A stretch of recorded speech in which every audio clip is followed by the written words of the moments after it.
ॐ अज्ञानतिमिरान्धस्य ज्ञानाञ्जनशलाकया चक्षुरुन्मिलितं येन तस्मै श्रीगुरुवे नमः। वाञ्छाकल्पतरुभ्यश्च कृपा सिन्धुभ्यैव च पतितानां पावनेभ्यो वैष्णवेभ्यो नमो नमः। श्रीकृष्ण चैतन्य प्रभो नित्यानन्द श्री अद्वैत गदाधर शिवासादि गौरभक्तवृंद। हरे कृष्ण कृष्ण कृष्ण हरे हरे, हरे राम राम राम हरे हरे। हरे कृष्णा।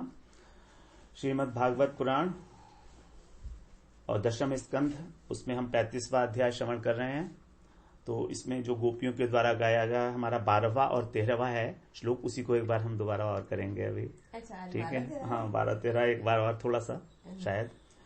सह बलः स्रगवतंस विलासः सानुषुक्षिति भ्रतो ब्रज देव्यः हर्षयन् यरहि वेणुरमेण जातहर्ष उपरम्भति विश्वम् महदतिक्रमण शंकित चेता मंद मंद मनुगर्जति मेघ सुहृदमभ्यवर्षत सुमनोभेश छायया च विदधत प्रतपत्रम्। मेघों के बारे में है, हम लोगों ने श्रवण कर लिया था। इसमें एक बात थी, हम लोगों ने बात की थी, भगवान की जो सेवा की जाती है वो कायन मनसा वाचा है ना। अपने शरीर से भी सेवा कर रहे हैं मेघ, वाणी के द्वारा भी कर रहे हैं और मन के द्वारा भी कर रहे हैं, है ना। मन का मतलब यहाँ पर वो रह गई थी एक चीज बतानी, सुमनोभिष। यहाँ सुमन बोला है, देखिए ना, जो हाँ लाइक फ्लावर्स। तो जो रेन ड्रॉप्स हैं तो मन है, मतलब हमारा जो मन, जो हमारा मन है माइंड, उसको प्योर करके प्योरिफाइड फॉर्म में भगवान को समर्पित कर रहे हैं। So we have to submit our mind, है ना, to the Krishna in the most purified manner. Mind और हार्ट, माइंड, हाँ मन को तो माइंड बोलते हैं ना। तो यहाँ पर सुमन बोला है ना, ये तो आपको तो नाम ही हो गया है ना। तो सुमन को, सुमन, तभी तो यहाँ पर वर्ड सुमन इस्तेमाल किया गया है, प्रॉब्लम है ना।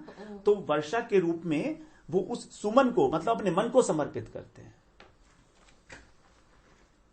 जैसे भगवान ने कहा ना कि आप मुझे अपना मन और अपनी बुद्धि मुझे समर्पित करो, भगवान ने कहा था।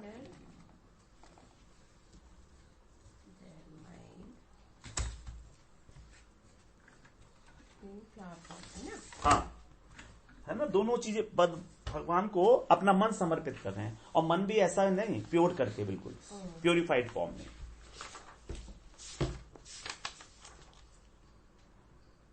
अगर हमने अपना मन भगवान को दे दिया ना, तो समझिए कि सभी कुछ हो गया, है कि नहीं है। तो नहीं जा रहा है ना, मन भगवान को देना होगा हमें। तो जब बादल भी अपना मन दे सकते हैं, सोचिए कितनी दूर से आकर भगवान का वेणु राव सुन के, हम नहीं दे सकते। हम तो रोज कथाएं भी सुनते हैं, फिर भी खींच के रखते हैं ना। हाँ, फिर भी हम लोग जो है अपना मन अपने पास ही रखते हैं। वो मन ना लें भगवान, और सब कुछ ले लें मन और बुद्धि नहीं देना चाहते हैं हम। सेवा करते हैं हम खूब हाथों से। अच्छा, सेवा जो है, इसके लिए आपने वो सुना होगा, नारद जी ने नल, कुबर और मणिग्रीव, जो कुबेर के पुत्र थे, उनको शाप दिया था, है ना। वही लोग जो है यमलार्जुन वृक्ष बने थे नंद बाबा के यहाँ, जो उसको फिर भगवान ने उद्धार किया था, है ना। तो जब नलकुबर और मणिग्रीव का उद्धार किया था, तो उन्होंने एक स्तुति की थी भगवान की, उन दोनों ने, कुबेर के पुत्रों ने, है ना। वो स्तुति जो है वो बड़ी इंपॉर्टेंट है। हाँ, वो उसमें बता रहे हैं, वाणी गुणानुवर्णने श्रवणौ कथायाम हस्तौ च कर्मसु मनस्तव पादयोर्नः स्मृत्यां शिरस्तव निवास जगत प्रणामे दृष्टि सताम दर्शनेस्तु भवतनूनाम। प्रार्थना कर रहे हैं भगवान से, भगवान के दर्शन हुए हैं। हाँ, 10वें स्कंध के 10वें अध्याय का 38वां श्लोक है, 10:38। हाँ, दैट्स ए वेरी वंडरफुल स्तुति। ये लोग जो थे फाइनेंस मिनिस्टर हैं कुबेर, आपको पता है ना, कुबेर नोज ना, फाइनेंस मिनिस्टर ऑफ द देवतास, है ना, lot of money is having, है ना। इन्होंने तो सारा वो पैसा दिया था उनको, जो शादी हुई थी वहां पर तिरुपति में, ठाकुर जी को उधार दिया था ना शादी के लिए, कुबेर ने। कुबेर के पास बहुत पैसा है। इसके 2 पुत्र थे। और देखो, पैसे वाले का आदमी बर्बाद ही होता है, बच्चा, पैसे वाले का बच्चे बर्बाद, वही दिखा रहे हैं बिल्कुल। और नारद जी ने उनके ऊपर कृपा कर दी। सोचिए कितनी बड़ी बात। वो लोग जो नहा रहे थे गलत तरीके से, है ना, तो नारद जी का दृष्टि पड़ी उनके ऊपर और कृपा कर दी उनके ऊपर। बताइए, वरना तो नारद जी बेचारे चुपचाप जा रहे थे अपने रास्ते से, क्या जरूरत थी उधर देखने की उनको, लेकिन कृपा करनी थी ना, कृपा करनी थी उनको। और नारद जी ने कृपा क्यों की? क्योंकि वो कुबेर जो हैं वो शंकर भगवान के भक्त हैं, शिव जी के भक्त हैं, और शिव जी परम वैष्णव हैं। तो वैष्णव अगर हमारे ब्लड रिलेशन में कोई भी है घर में, तो भगवान की कृपा होती है, भगवान के भक्तों की कृपा होती है। और नारद जी के ऊपर जिसकी कृपा हो जाती है, ये विशेषता है, उसे भगवान के दर्शन होंगे, ये विशेषता है। अगर कभी आपको सपने में नारद जी आ जाएं तो चरण पकड़ लेना पक्का, क्योंकि फिर भगवान के दर्शन होने ही है। ऐसा कोई भक्त नहीं है जो नारद जी से मिला हो और भगवान के दर्शन ना हुए हो। ध्रुव महाराज, प्रहलाद महाराज, है ना, सबको नारद जी दीक्षा देते हुए चले हैं और भगवान के दर्शन हुए हैं उनको। बिल्कुल पक्की बात है ये, नारद जी के साथ स्पेशलिटी है। हाँ, आएंगे ना। तो अब वो क्या कह रहे हैं, वाणी गुणानुवर्णने, हमारी जो वाणी है तो इट शुड स्पीक ग्लोरीज, है ना, आपकी जो ग्लोरीज हैं उनको वर्णन करती रहे वाणी। श्रवणों कथायाम, और कान हमारे जो है कान कथा सुनते रहे। हस्तौ च कर्मसु, और हमारे हाथ जो है आपकी सेवा करते रहे मंदिर में। मनस्तव पाद योर्ण, और मन हमारा आपके चरण कमल में लगा रहे, है ना। तो मन भी हो गया, शरीर भी हो गया, वाणी भी हो गई। फिर कह रहे हैं स्मृत्याम, स्मृत्याम मतलब हाँ स्मृति, मेमोरी, तो इसमें लगा रहे आप हमारा मन, आपके पाद चरण कमलों को याद करने में। शिरस्तव जगत प्रणामी, निवास जगत प्रणामी, आप जगत निवास हो, you are basically the the shelter of all the world, है ना। सो अब हमारा जो सिर है वो आपको प्रणाम करता रहे, दंडवत प्रणाम। और लास्ट में बड़ा एक तो बताया, दृष्टि सताम दर्शने अस्तु भवत तनु नाम, हमारे जो आंखें हैं वो कहां पर हैं? नहीं, हमारी आंखें जो हैं सताम, सताम का मतलब है साधु, साधुओं का दर्शन करती रहे। ये है इंपॉर्टेंट, क्योंकि हमारी जहां दृष्टि होती है हमारे विचार भी वहीं चले जाते हैं। आप किसी अच्छी चीज को देखेंगे तो अच्छे विचार बनेंगे, बुरी चीज को देखेंगे तो बुरे विचार बनेंगे। दृष्टि का बड़ा महत्व है। अभी हम यहां देख बैठे हैं, है ना, और हम कोई गलत चीज देख लेंगे तो गलत हो जाएगी, हमारे विचार सारा कलुषित हो जाएगा, हमारा हृदय भी अंदर तक। तो दृष्टि कह रहे हैं आपके साधु पुरुष पर हो दर्शन। और वो कैसे हैं? आपके भवत तनु नाम, वो आपका विग्रह है, साक्षात आप हैं। भवत माने आपका, तनु माने शरीर, तो आपका शरीर ही है आपके साधु जो है, आपके भक्त साक्षात विग्रह है आपका, चलता फिरता जो हम देखते हैं। इसीलिए तो कहते हैं भगवान का दर्शन से भी अधिक महत्व है भगवान के भक्तों का दर्शन। नारद जी का दर्शन भगवान के दर्शन से अधिक है, क्योंकि नारद जी का दर्शन हो गया ना तो होना ही होना है, भगवान का दर्शन तो होना ही होना है। भवत तनु नाम, इनको भी तो यही हुआ ना। देखो, इनको ये बात याद है कि हम तो भगवान को जानते नहीं थे, हम तो इस तरह से डूबे हुए थे भोग के अंदर, लेकिन नारद जी का दर्शन होने के कारण हमको भगवत प्राप्ति हो गई, कृष्ण के दर्शन हो गए साक्षात। तो वही मांग रहे हैं लास्ट में। और बाकी तो ठीक है, मन हमारा आपका स्मरण करे, जप करे, वाणी करे। और ये लोग दोनों जो हैं भगवान ने इनको ऊपर स्वर्ग लोक के अंदर, कहां पर, मधुकंठ और दूसरा एक, तो ये अभी भी लीलाओं का गान कर रहे हैं भगवान की। स्निग्धकंठ और मधुकंठ इनका नाम है अब। स्निग्धकंठ और मधुकंठ, इस नाम से ये लोग हमेशा भगवान का गुणगान करते रहते हैं, कथाओं का गान करते रहते हैं, इनका नाम है। अभी भी हैं, ये चले गए ना, तो वहां पर अब ये बर्बाद बच्चों की तरह से नहीं है कुबेर के, है ना, अब सुपुत्र हो गए हैं, सुपुत्र हो गए हैं। तो भगवान के भक्तों का दर्शन की महिमा है। और मेन तो भक्तों का दर्शन होगा तो हृदय पवित्र होगा। इसीलिए हमको खुश भी होना चाहिए, हर्ष भी होना चाहिए जब वो उनको देखें। हर्ष होना बता आवश्यक है। फिर दूसरी बात इसमें बताई थी, क्षिति भ्रतो। क्षिति भ्रतो का मतलब है धरती जिसको धारण करती है, गोवर्धन पर्वत ना। तो गोवर्धन पर्वत की बड़ी महिमा है। गोवर्धन पर्वत आपको पता है कि जो हरिदास वर्य हैं, हरिदास वर्य एक नाम है, हरिदास वर्य मतलब भगवान के 3 दास हैं मेन। हरि माने भगवान, दास माने उनके सर्वेंट, तो 3 सर्वेंट्स हैं भगवान के मेन। उन तीनों के अंदर जो सबसे श्रेष्ठ हैं वो हैं गोवर्धन महाराज। और कौन कौन है? हाँ, वो तो प्रश्न उठेगा ही ना बाद में। तो सबसे पहले तो है गोवर्धन, है ना। उसके बाद है कौन है? उसके बाद है युधिष्ठिर महाराज। हरिदास वर्य हैं वो भी, हरिदास है, Haridas. 3 important servants of Krishna. but Govardhan तो कृष्णा himself ना? नहीं, but he is in the form of this thing also ना, he is a Param Vaishnav also, he is in the 2 forms, है ना। गोवर्धन की 2 फॉर्म्स हैं, भगवान स्वयं भी हैं और भक्त भी हैं वो, क्योंकि भगवान की सेवा करते हैं। सबसे ज्यादा सेवा तो भगवान की वही की है। पूरी लीला में, भगवान की ब्रज लीला में भगवान की सबसे अधिक सेवा गोवर्धन जी ने की है, क्योंकि उनको कंदमूल फल दे रहे हैं, उनको शेड दे रहे हैं, खेलने के लिए जगह दे रहे हैं, गाय चराने के लिए घास दे रहे हैं, तभी तो उनकी पूजा की गई है ना। तो वो गोवर्धन इसलिए बोला हरिदास वर्य उनको कहा गया। Second one is Yudhishthira Maharaj. हरिदास वर्य, वर्य माने greatest. Second is Yudhishthira Maharaj. Third is Uddhava ji. Uddhava ji. This is very important, ये तो हमारे को बताया जाता है, पता होना चाहिए हमें। और एक जो ये जो क्षिति भ्रतो यहां पर कहा, उसी प्रकार से जो रघुनाथ दास गोस्वामी थे, उन्होंने अपना सारा भजन गोवर्धन में किया है, राधा कुंड में, है ना। गोवर्धन से उनको बहुत विशेष प्रेम था और वो उन्होंने अपनी इच्छा प्रकट की कि मुझको गोवर्धन के पास में वास मिले, है ना। तो उसी का एक उन्होंने वो लिखा है दशकम, गोवर्धन वास दशकम, गोवर्धन में। तो उसके जो अंतिम श्लोक है, हम गोवर्धन के विषय में उसको बात करके ना उसकी चर्चा करेंगे। रसद दशकमस्य शील गोवर्धनस्य क्षितिधर कुल भरतुर्यः प्रयत्नातधीते ससपदि सुख देस्मिन् वासमासाद्य साक्षात् शुभद युगल सेवा रत्नमाप्नोति तूर्णम।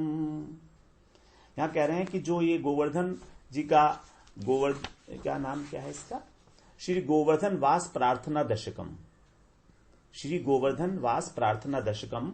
तो इसमें जो 11वां श्लोक है वो कह रहे हैं कि आप कौन हो, आप भक्ति रस को देने वाले हो, रसद रस को देने वाले हो, भक्ति रस को, है ना। दशकमस्य शील गोवर्धनस्य, आप गोवर्धन हो।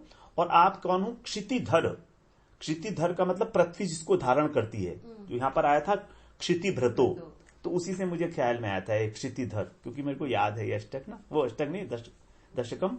तो क्षितिधर कुल भरतु, और जितने भी पर्वत हैं उन सबका भरण पोषण करने वाले हो, सबके स्वामी हो। कभी तो बोलते गिरिराज, राज का मतलब किंग, हाँ ही इज ए किंग, है ना। तो जो भी इसका पाठ करता है प्रयत्न पूर्वक पूरा, है ना, डेली पाठ करता है, उसको ससपदि सुख दे अस्मिन वासमासाद्य साक्षात, उसको आप तुरंत ही शीघ्र ही गोवर्धन में वास प्रोवाइड करते हो, गोवर्धन वास प्रोवाइड करते हो। और वास ही नहीं, केवल भगवान राधा कृष्ण की सेवा को, सेवा रूपी रत्न को अत्यंत शीघ्रता से उसके चरणों में उसको प्रदान कर देते हो। गोवर्धन वास भी देते हो, राधा कृष्ण का जो सेवा रत्न है ना, उनकी हमको सेवा मिले साक्षात, वो भी प्रदान करते हो आप। तो ये गोवर्धन जी की महिमा है इस दशकम की पाठ करने की। तो गोवर्धन की महिमा है, तभी तो हरिदास वर्यो कहा उनको, गोपियों ने कहा है हरिदास वर्य, गोपियों ने उनको ये संज्ञा दी है हरिदास वर्य की, गोपियों ने। तो इस प्रकार से गोवर्धन की जो महिमा अनंत है ना, उसके बारे में तो हम नहीं करेंगे अभी ज्यादा, लेकिन जो राधा जी की महिमा है हम लोग उसके विषय में एक बार बात कर लेंगे। राधा जी के बारे में कहा है, राधा जी का नाम कैसा है। राधा नाम सुधा रसम रसयितुम जिह्वास्तु मे विह्वला पादौ तद पदांकिता सुचरताम वृंदाटवी वीथिषु तत्कर्मैव करः करोतु हृदयं तस्या पदं ध्यायता ध्याययात् तद्भावोत्सवः परम भवतु मे तत्प्राणनाथे रति। राधा सुधा निधि में जो वो प्रबोधानंद सरस्वती पाद ने बोला है, राधा नाम सुधा रसम रसी तुम।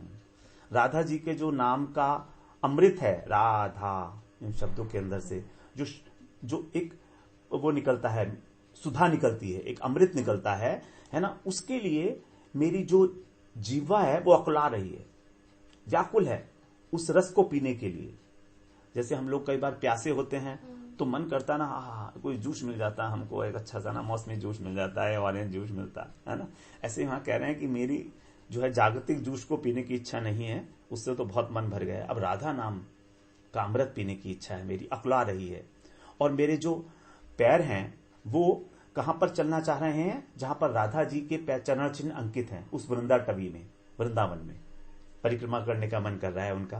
तत्कर्मैव करह करो तू, मेरे हाथ जो हैं आपकी सेवा के लिए व्यग्र हैं, परेशान हैं, करना चाहते हैं सेवा के लिए। वही 3 प्रकार से जो सेवा हो रही है। हृदयम तस्य पदे ध्यायात, और मेरा हृदय आपके चरण कमलों का ध्यान कर रहा है, राधा जी के चरण कमलों का ध्यान।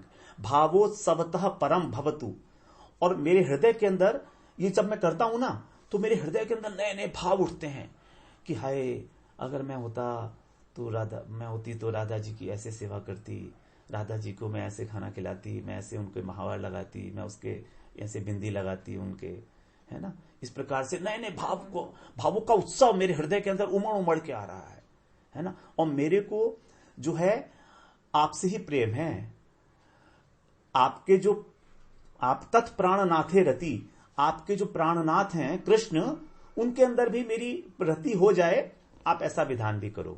आप में तो मेरी रति है, कृष्ण में भी हो जाए, ठीक है। कृष्ण को गौण बना दिया, primary is the Radha Rani, Krishna को यहां पर गौण बना दिया। तो गोपियां जो है ना कृष्ण से तो प्रेम तो करती हैं, लेकिन राधा रानी का अनुगत्य करते हुए प्रेम करती हैं, तो इनके लिए भी राधा रानी सर्वोपरि है। राधा रानी को अगर कृष्ण कुछ कहेंगे तो सबको बड़ा, ललिता जी को कितना क्रोध आ जाता है एकदम, है ना। हिम्मत कैसे हुई उसकी हमारी राधा रानी को ऐसा बोलने की, सबके सब लड़ने चली जाती हैं।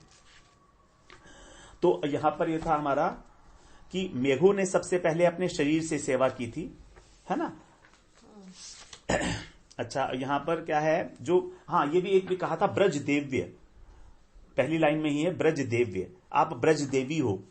तो ब्रज देवी के जो लक्षण हैं वो ये हैं कि कृष्ण का जो प्रेम है वो केवल ब्रज देवी को ही मिलता है। अगर लक्ष्मी जी चाहें तो क्या उनको प्रेम मिलेगा? नहीं मिलेगा, लक्ष्मी जी को भी प्रेम नहीं मिलेगा। ब्रज गोपियों को ही भगवान का प्रेम सुरक्षित है। भगवान चैतन्य चरितामृत में कहा गया है कि जो गोप जाति कृष्ण गोपी प्रेयसी तहार, कृष्ण कौन सी जाति के हैं? गोप हैं, है ना। तो उनकी जो प्रेयसी हैं वो भी गोपी हैं, गोपी प्रेयसी तहार। देवी या अन्य स्त्री कृष्ण ना करे अंगीकार। कोई अगर कोई देवी है तो और कोई अन्य स्त्री है, कृष्ण उसको स्वीकार नहीं करते। तो जब हमारे हृदय के अंदर गोपी भाव नहीं आएगा, हमारे हृदय के अंदर मतलब जो गोपियों का भाव है, जब तक वो भाव नहीं आएगा कृष्ण ना करे अंगीकार। क्या करेंगे कृष्ण अंगीकार करके हमको? उनको जो सुख दे सकता है, जो उनके सुख का विधान कर सकता है, वो केवल मात्र गोपियां है और कोई नहीं है। इसीलिए कृष्ण में हमेशा ही उसी को प्रेम करते हैं जो गोपी भाव से इनकी उपासना करता है। हम लोगों ने बात की थी ना, महाप्रभु ने हमको यही तो दी है, रम्या काचित उपासना या ब्रज वधु वर्गेण या कल्पिता। रम्या काचित उपासना, सबसे पहले जो दिन हमने बात की थी, महाप्रभु ने हमको उसी प्रकार उपासना करने के लिए कहा है। रम्या काचित उपासना या ब्रज वधु वर्गेण कल्पिता। ब्रज वधुओं के द्वारा भगवान की, कृष्ण की जो उपासना की गई है, हमारा वही धर्म है, हमारा वही कर्तव्य है, और हम किसी की नहीं सुनेंगे। कोई हमसे कह रहा है ना कोई भी बात की ऐसे कर लो वैसे कर लो, नहीं करेंगे। कोई कह रहा है हमसे बद्रीनाथ चले जाओ, वहां चले जाओ, वहां चले जाओ, नहीं। कोई कह रहा है हमसे कृष्ण की जो है आप ऐश्वर्य से उपासना करो, नहीं करेंगे। हमें तो वही करनी है। ऊपर से करेंगे वैधि भक्ति, है ना, लेकिन अंदर से जो हृदय का भाव है वो तो हमारा गोपियों का भाव है। गोपियों का भाव मतलब राधा रानी का अनुगत्य, है ना। बिना राधा रानी के अनुगत्य के तो कुछ भी नहीं होता है। और मथुरा की स्त्रियां भी ये कह रही हैं, मथुरा में जब गए थे ना कृष्ण, तो कृष्ण को जब देखा था रास्ते में जा रहे थे, तो वो भी इस गोपी प्रेम की महिमा बता रही हैं। क्या है? गोप्यस्तपः किमचरन् यदमुष्य रूपम लावण्य सारम असमौर्ध अनन्य सिद्धम दर्गभी पिबंती अनुसवाभिनवम प्रशांतम। क्या है? दर्गभी पिबंती अनुसवाभिनवम दुरापम एकांत धाम यश श्रेय ऐश्वर्यस्य। गोपियों की प्रशंसा सुखदेव जी कर रहे हैं, वो तो ठीक है, लेकिन कोई दूसरी स्त्री गोपी की प्रशंसा करे, ये बहुत मुश्किल है। स्त्री की प्रशंसा नहीं करती, करती है कोई? ये फेमस है। लेकिन वहां की वहां की रमणियां, मथुरा की, और मथुरा की रमणियां गांव की गंवारू नहीं है, वो जो है पढ़ी लिखी हैं, दे आर टैलेंटेड, क्वालिफाइड हैं वो सब की सब, है ना। तभी तो गोपियों ने कहा था कि तुम अब उनके पास चले गए तो हमारे पास क्यों आ गए, वो तो सब पढ़ी लिखी हैं, है ना, रानियां हैं वो तो वहां की स्त्रियां जो है कह रही हैं गोप्य स्तम्भ किमचरन्। गोपियों ने कौन सा तप किया है, क्या तप कर लिया गोपियों ने ऐसा? हम भी तो वो करें कि ये भगवान जो लावण्य के सार हैं, कृष्ण लावण्य का सार है। लावण्य मतलब एक वो होता है डायमंड की तरीके से, एक वो होता है रत्न होता है ज्वेल, तो उसमें से जब किरण निकलती है तो बहुत उज्जवल, बड़ी मतलब शाइनिंग ग्लिटरिंग होती है उसके अंदर, तो उसको बोलते हैं लावण्य, है ना। वो उसका सार है, मतलब ऐसी ऐसी बहुत सारी किरणें जब निकलती हैं भगवान की विग्रह से, इतना तेज, इतना प्रकाश निकलता है ना, तो लावण्य, वो लावण्य, वो ऐसा नहीं है कि हमें आंखों को चुभे ना, बहुत सूदिंग होता है ना। लावण्य सार, उसका एसेंस है आप कृष्ण। और असमौर्ध है उनका रूप, उनके बराबर कोई नहीं है, उनसे ऊपर भी कोई नहीं हो सकता। अनन्य सिद्धम। अब कोई कहे ब्रह्मा जी ने भगवान का रूप बनाया होगा, नहीं, अपने आप बना हुआ है स्वयं। अनन्य सिद्धम, अपने आप से सिद्ध है, स्वतः सिद्ध, किसी और ने नहीं बनाया है। भगवान तो अपने आप ही बनेंगे ना। तो ये जो रूप है ऐसा, इसको लगातार अपनी आंखों से पान करती रहती हैं गोपियां, जब चाहे पान कर लेती हैं। द्रग भी पिबंती, है ना, अनुसवा अभिनवम दुरापम एकांत धाम। इसको पान करना कितना मुश्किल है, इम्पॉसिबल है। दुरापम, हम चाहें, हमें कितनी देर के लिए दिखाई दिए, बस यहां से पास हो जाएंगे और फिर दिखाई नहीं देंगे। उन्हें क्या पता बाद में यहां आने वाले हैं, यहीं पर ही रहेंगे। अब ये एकांत धाम है भगवान, तीन चीजों के, यश, ऐश्वर्य और श्री के। श्री का मतलब सौंदर्य, सौंदर्य के एकांत धाम मतलब store house, only store house of the beauty. It is so beautiful. तभी तो कृष्ण अपने आप ही आकर्षित हो गए थे, सोचो आप, है ना। कृष्ण अपने रूप के ऊपर अपने आप। एक वो फ्लावर भी होता है, डैप क्या बोलते हैं उसको, एक फ्लावर होता है जो एक पॉन्ड के किनारे होता है और वो नीचे झुक जाता है, तो फिर वो नीचे झुकता चला जाता है, उसको बोलते हैं वो अपने रूप के ऊपर ही इतना मोहित हो गया है, narcissus. I think that word was there, हम लोगों ने पढ़ा था। तो डैफोडिल तो नहीं है, कुछ ऐसे ही एक फ्लावर है, तो वो भी इस तरह का है कि अपने ऊपर ही वो आकर्षित हो जाता है। इंग्लिश में पढ़ा था हम लोगों ने, बचपन में पढ़ा था। तो इसी प्रकार से कृष्ण भी अपने ऊपर आकर्षित हो रहे हैं। कोई अपने ऊपर आकर्षित होता है, वरना कोई नहीं। हम अपना देखते हैं ना चेहरा तो सोचते हैं यार कौन लल्लू है अच्छा नहीं लगता। आजकल के जमाने में तो सेल्फी लेते हैं लोग, मुझे तो समझ में नहीं आता कंसेप्ट सेल्फी का, बिल्कुल समझ नहीं आता कंसेप्ट। बस हाँ, वो बहुत ज्यादा हो जाता है वो, है ना। खैर, सेल्फी भी लेना ठीक है, भगवान लेते थे भगवान अपने आप भी आकर्षित हो जाते थे अपने ऊपर। तो इस प्रकार से ब्रज देवी ही जो हैं एंटाइटल्ड हैं कृष्ण प्रेम के लिए। तो जब तक हमारे हृदय के अंदर वो गोपी भाव नहीं आएगा, गोपी भाव का मतलब है टोटल सरेंडर, टोटल सेवा, अपना कुछ रहा नहीं, फिर सब कुछ तो छोड़ के आ गई थी। जाति, धर्म, लज्जा, मान, कोई कुछ कहे, कोई लज्जा नहीं है, पागलों की तरह से भागी चली आ रही है, उल्टे सीधे कपड़े पहन के। ऐसा होता है कभी, उल्टे सीधे कपड़े पहन के भाग रहे। हमारे मठ में कभी कभी किसी की पीछे से धोती होती खुल जाती है या कुछ हो जाता है ना, तो कहते हो गोपी आ गई, गोपी आ गई इसे पता नहीं क्या है ना। या कोई फटे हुए कपड़े पहनते हैं तो उन्हें पता नहीं है फटा हुआ है कि सब उल्टा सीधा कपड़े पहन के चली नहीं, होश ही नहीं है ना। देहात्म बुद्धि, the body identification is no more there, है ना, no more there, they are always lost in the Krishna consciousness. तो हम जो Krishna consciousness word is very big actually. To remain always Krishna conscious is the only motto of our life, in whatever way, कैसे भी हो, प्रभुपाद जी का यही एक हमारा कहने का था कि Krishna conscious, this word is very very valuable, very valuable, है ना। इतना सुंदर वर्ड जो कॉइन किया गया है ना, कृष्णा कॉन्शियसनेस। अब कॉन्शियस अगर हैं तो जहां आप कॉन्शियस हैं वहां आप जाएंगे ही जाएंगे, there is no point not going there. तो इस प्रकार से वहां पर, और दूसरा फिर यहां पर मेघ जो है उनके मन में एक और बात भी थी कि ये भगवान से ऊपर ऊपर चल रहे हैं। अब नीचे मतलब बड़े आदमी से ऊपर चलना तो कोई अच्छी बात नहीं होती ना, है ना। अब लेकिन उसका कोई इलाज भी नहीं है। अब जैसे मान लीजिए कई बार महाराज लोग हमारे यहाँ नीचे कथा करते हैं बैठ के, अब वहां पर मैं कुर्सी पे बैठना पड़ता है, अब मैं क्या करूं, नीचे नहीं बैठ सकता। तो जैसे उसी तरह से हम भी अपराध कर रहे हैं, वो अपराध कर रहे हैं, लेकिन महाराज को भी पता है भाई ये जो है बैठ नहीं सकता, कमर का मरीज है, तो इसलिए चलो कोई बात नहीं है। उसी प्रकार मेघ भी ऊपर चल रहे हैं, तो इसलिए वो लग रहा है हम बड़े अपराधी हैं कृष्ण के, हम बड़े अपराधी हैं, इसलिए उनको डर लग रहा है कि गलत तो हो ही रहा है भाई, है ना। इसीलिए जो है उन्होंने फिर अपना गान शुरू करा, बोलना, गर्जन, धीरे धीरे अनुगर्जन, और भगवान को अपना जो मन है वो समर्पित कर दिया बूंदों के रूप में, फुहार के रूप में, है ना। और ये भी बोलते हैं कि जो फुहार हैं कभी कभी तो मेघ कर रहे हैं, लेकिन वहां पर वास्तव में देवता लोग भी उन मेघों का आश्रय लेकर पीछे छुपकर भगवान के ऊपर फूल बरसा रहे हैं, पारिजात भी ढाल फेंक रहे हैं, डाल रहे हैं भगवान के ऊपर, पुष्पों की वर्षा भी कर रहे हैं। ऐसा लिखा है इसमें कि मेघ तो कर ही रहे हैं फुहार के रूप में सुमन, लेकिन देवता लोग भी छुपके कर रहे हैं, क्योंकि मेघ आ गए ना तो दिखाई तो देंगे नहीं, किसी को क्या पता कहां से आ रहे हैं फ्लावर्स, है ना। तो इस प्रकार से छुपके भगवान के ऊपर सुमन वृष्टि कर रहे हैं, वो भी पारिजात पुष्प है ना वहां पर। फिर यहां पर जो है बताया कालिंदी तट के ऊपर एक सखी जो है वो आई, है ना, कृष्ण के दर्शन करने आई थी। तो जब उसने देखा कि ऐसे ये मेघ ऊपर चल रहे हैं और ये कृष्ण नीचे हैं, तो उसने फिर इन दोनों में कंपैरिजन करना शुरू किया कि एक तो मेघ है नीचे का, ये कृष्ण भी तो मेघ है, और एक मेघ है ऊपर का। तो एक मेघ तो उदय हुआ है कदम्ब वृक्ष के नीचे, और एक मेघ उदय हुआ है आकाश में, दो मेघ हैं।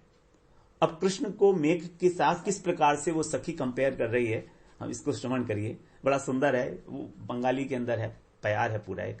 तो वो कह रही है कि एक तो भूतल पे मेघ प्रकट हो गया और एक आकाश में प्रकट हो गया, दूसरे वहां पर जो मेघ है उसके अंदर चंचल विद्युत है, लाइटनिंग है ना, it is flickering, it is, है ना, कभी आती है कभी जाती है, लेकिन इसकी विद्युत जो है स्थिर है, पीतांबर पहने हुए हैं, हिल नहीं रही है ना। फिर तीसरा जो है वो मेघ जो है उसके ऊपर कभी कभी पूर्ण चंद्रमा दिखाई देता है, लेकिन उस चंद्रमा के अंदर कलंक है, स्पॉट है। मगर यहां पर जो ये मेघ है इसके ऊपर जो चंद्रमा है वो निष्कलंक है, भगवान का जो फेस है ना, वो चंद्रमा के तरीके से वो निष्कलंक है। फिर दूसरा कह रहे हैं कि मेघ के आने पर मयूर नृत्य करते हैं जमीन पर, है ना, लेकिन यहां पर ये वाला जो मेघ है कृष्ण रूपी, इसके तो सिर पर बैठकर नृत्य करते हैं, वो जो चूड़ा बनाया हुआ ना मयूर पुच्छ, तो वो मयूर तो ऊपर नृत्य करते हैं, ये मेघ नीचे सर के ऊपर बैठ के चढ़ के नृत्य करते हैं। ये बढ़िया मेघ है हमारा नीचे वाला। फिर आगे कहते हैं कि भौरे जो हैं वो कमल को चारों तरफ से घेरते हैं, भ्रमर जो होते हैं ना कमल के अंदर, लेकिन यहां पर जो भगवान के जो अलकावली है उसको बोला है भौरे, काला काला होता है ना, तो वो चांद को घेरे हुए है, भगवान का चांद है, तो यहां पर कमल को नहीं घेरे हुए, चांद को घेरे हुए है भौरे लोग जो है ना, इस मेघ के अंदर जो चांद है उसको घेरे हुए हैं भगवान। फिर वो कहते हैं जहां पर ये वाला, जहां पर वो मेघ होता है वहां तो बारिश होती है, जब मेघ आता है तो बारिश होती है, लेकिन यहां पर जो मेघ है उसको उससे बारिश नहीं होती है, बल्कि जो उस मेघ का दर्शन करता है उसके नेत्रों से बारिश होने लगती है, उसके आंसू निकलने लगते हैं, जैसे हमारे आंसू निकल रहे हैं, है ना। वो मेघ जब आता है तो बारिश होती है, लेकिन ये मेघ बारिश नहीं कर रहा, लेकिन जो मेघ को देखने वाला है उसकी आंखें बारिश करने लगी है। मेघ टू मेघ कंपैरिजन हो रहा है, देखिए गोपियां मतलब कितनी महान है ना। तो इस प्रकार से वो कह रही हैं, ये गोपियां ने कब किया? क्या ये वाला कब किया? ये वाला नहीं, जब गोपी आई वहां पर, जैसे मान लीजिए भगवान तो मध्याह्न समय में सब कर रहे थे ना, तो उस जब भगवान ने वेणु जब बजाई तो ऊपर से मेघ आ गए। अब मेघ आ गए तो कोई गोपी अचानक किसी काम से आई होगी, वन के अंदर लकड़ी वकड़ी चयन करने के लिए किसी काम से आई होगी वो, तो उसने दूर से देखा भगवान को, दूर से देखा, दूर से वो दूर से देख रही है, वो तो एक्चुअल देख रही है, ये तो भाव नेत्रों से देख रही है, लेकिन वो दूर से देखा उसने, ओ यहां पर दो मेघ, एक ऊपर है और एक नीचे, इन दोनों का चलो कंपैरिजन करते हैं कैसा है। अब वो कहती है कि काश मैं भी ऐसा मेघ हो जाती, मैं भी ऐसा ही मेघ हो जाती तो मैं भी अपना मन जो है खुल्लम खुल्ला भगवान को समर्पित करती, कोई रोकने वाला नहीं है। हम तो खुल्लम खुल्ला दे भी नहीं सकते ना भगवान को अपना हृदय। तो मेघ की महिमा अपार इस प्रकार से जो है मेघ की महिमा पूरी हो गई हमारी। वांछा कल्पतरुभ्यश्च कृपा सिंधुभ्यैव च पतितानां पावनेभ्यो वैष्णवेभ्यो नमो नमः।